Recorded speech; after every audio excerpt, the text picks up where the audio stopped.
Alors, suivre sa réputation, donc vous avez le site Glassdoor, qui est un site où les salariés, alors vos salariés actuellement en poste, ou vos ex-salariés, vont dire tout le bien, / mal, qu'ils pensent de vous.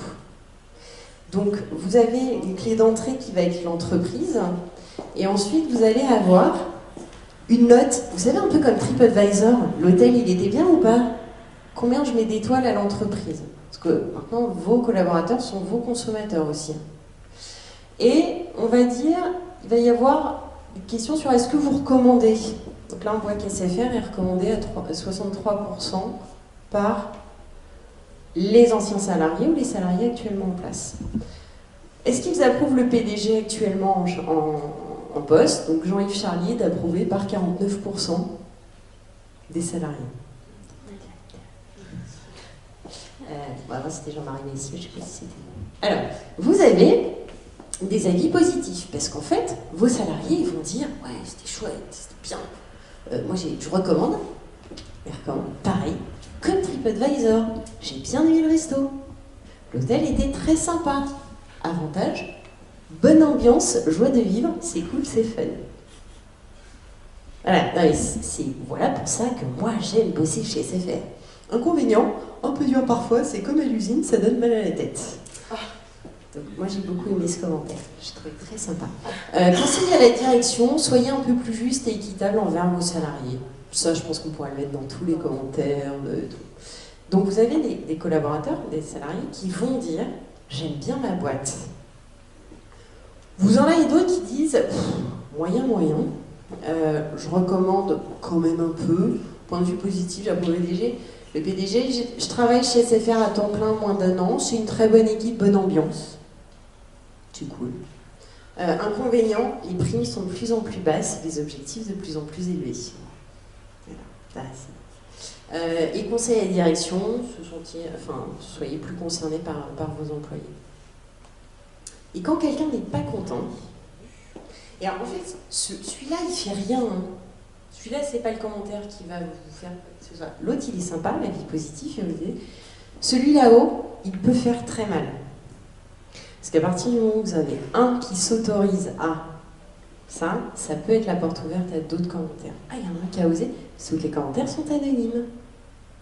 Vous pouvez dire Julie T dit ce qu'elle pense d'SFR, et vous pouvez dire ah non, moi je veux pas qu'on reconnaisse, moi je veux pas qu'on me reconnaisse, mais je vais donner mon avis, parce que je voudrais surtout pas qu'il y ait quelqu'un d'autre qui vienne vivre l'enfer que j'ai vécu. Et donc là, je travaille chez SFR à temps plein, avantage, 0 avantage dans cette boîte, inconvénient, que des inconvénients dans cette boîte, conseil à la direction, changez, arrêtez de nous prendre pour des pigeons. Bon, celui-là, il est un peu extrême, mais imaginez un candidat qui postule chez SFR. Le candidat, il connaît Glassdoor. Le candidat va aller voir Glassdoor. Il va aller regarder sur la société, il va aller voir votre profil LinkedIn, hein, il va regarder qui vous êtes, votre pédigré, ce que vous avez fait. Il va aller regarder ça pour se dire, tiens, finalement, cette boîte, SFR, dont j'entends parler, qui a l'air pas mal, télécom, environnement sympa, est-ce que ça vaut le coup d'y aller? Et est-ce que je vais y être bien? Et souvent, vous avez des personnes qui sont beaucoup plus renseignées que vous ne le pensez sur l'ambiance dans l'entreprise avant de venir, ne serait-ce qu'en entretien. Est-ce que tu connais quelqu'un qui connaît quelqu'un qui y travaille?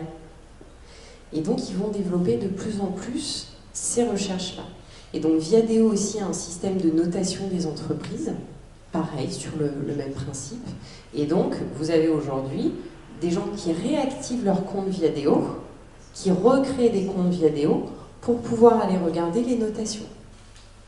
Glassdoor est un site entièrement gratuit pour les salariés.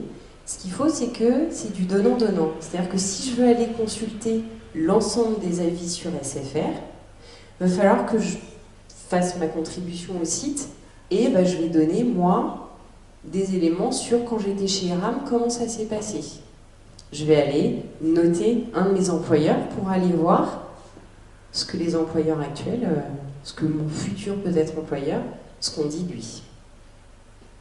Donc ça, c'est une façon, parce que souvent, c'est tiens, je connais quelqu'un, je vais appeler dans mon réseau, mais là, j'ai plus besoin de connaître quelqu'un dans l'entreprise pour y aller. Donc ça permet finalement de voir ce qui m'attend. Donc ce qui est intéressant pour un service RH quand vous avez Glassdoor, c'est modulo la vie très négative où il n'est pas content, il n'est pas content, il y a peut-être du vrai dedans, je ne sais pas. Mais en tout cas, d'aller voir finalement quelles sont nos forces et quels sont nos axes de développement pour travailler notre marque employeur. C'est-à-dire que là, ce que vos salariés ou ex-salariés disent de vous là, sont des choses que vous pouvez prendre pour construire une autre image. Quand on me dit soyez plus juste et équitable envers les salariés, c'est pas la première fois que je le dis. Quand je fais des entretiens de départ, quand les gens ils partent de chez moi, on me l'a déjà dit que ça manquait d'équité au sein des équipes. Ok, donc comment je me saisis de sujets d'équité dans le cadre de ma politique RH?